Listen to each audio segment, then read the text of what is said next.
ముసలమ్మ ఏసన్న గారిని ఎప్పుడు పిలుస్తుండేదట, నాయనో ఒక్కసారి ఒక్క అడుగు ఇంట్లో పెట్టి ప్రార్థన చేయను ఆయన అట్లని.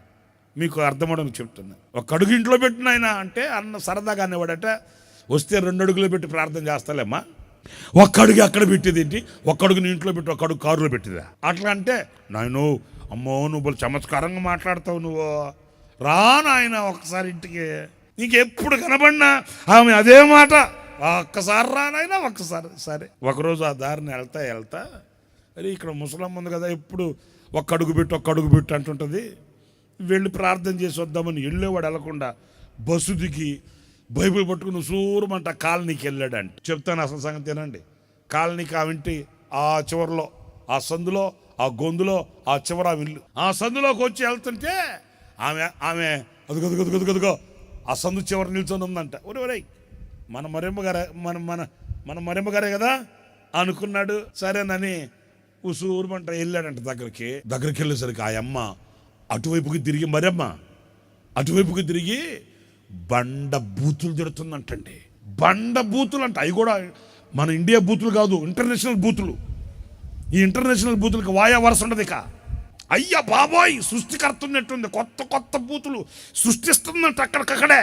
ఇక ఏసన్న గారి వినలేక వెనక నిల్చొని, మరెమ్మా ఏది సమాధుల తోటలో యేసుప్రభు పిలిచినట్టు, మరెమ్మా ఎప్పుడైతే ఆ మాట అన్నాడో ఎట్టైనా గొర్రె కదా కాపర స్వరాన్ని గుర్తుపట్టేసింది.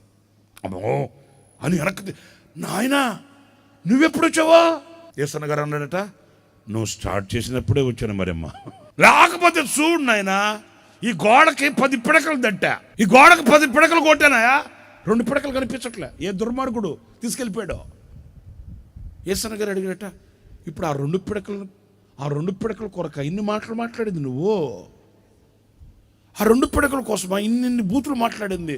మరి అంతే, కష్టపడి తెచ్చి నేను కష్టపడి చేశాను కదా అయ్యా. ఏసన్న గారు కొంచెం ఆమెతో చొరవగా మాట్లాడాడంటండి. అమ్మా నిన్ను రక్షించడానికి నా ప్రభు అయిన యేసుక్రీస్తు కార్చిన రక్తపు విలువెంత,